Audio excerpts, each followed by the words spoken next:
నమస్తే, welcome to Swaraj news. Hanamkonda జిల్లాలోని పలు చోట్ల కురిసిన అకాల వర్షంతో ధాన్యం కొనుగోలు కేంద్రాల్లోని వడ్లు తడిసిపోగా రైతులు అనేక ఇబ్బందులు ఎదుర్కొన్నారు.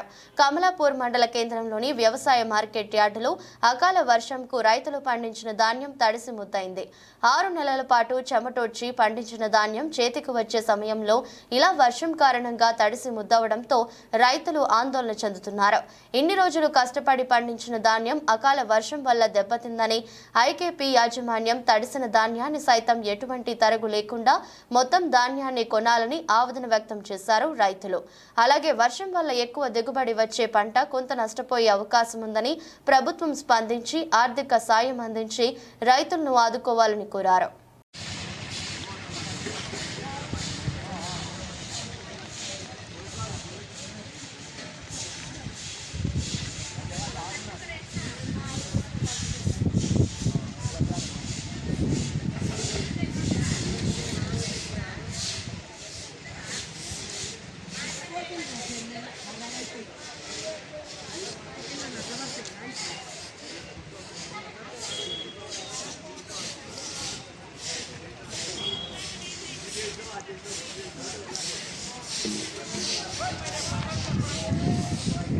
భవిష్యత్ తరాలకు నీళ్ళిద్దాం.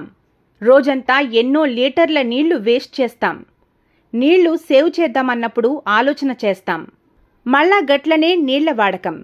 వాట్సాప్లో స్టేటస్లకు చెప్పే సామెతలకు పొంతనలేదు. సమాజంలోని పౌరునిగా నీ బాధ్యతను గుర్తెరుగు. నిన్న బెంగుళూరు, రేపు ఇంకో సిటీ, ఎల్లుండి మన సిటీయో మన ఊరో కావచ్చు. మారండి.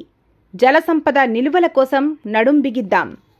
లక్షల రూపాయలు పెట్టి కట్టే కొత్త ఇంటికి ఇంకుడు గుంతలు నిర్మిద్దాం. ఇయాల్టి నుండే అనవసర నీటి వినియోగాన్ని ఆపేద్దాం. భవిష్యత్ తరాలకు నీటిని నిల్వ ఉంచిన వాళ్లమవుదాం. చుక్కా చుక్కా కలిస్తే సముద్రమైనట్లు ఇక నుండి ప్రతి నీటి బొట్టును ఒడిసిపడదాం. సమాజహితం కోరే స్వరాజ్ న్యూస్. దేశ భవిత సంకల్పం కోసం అడుగులు.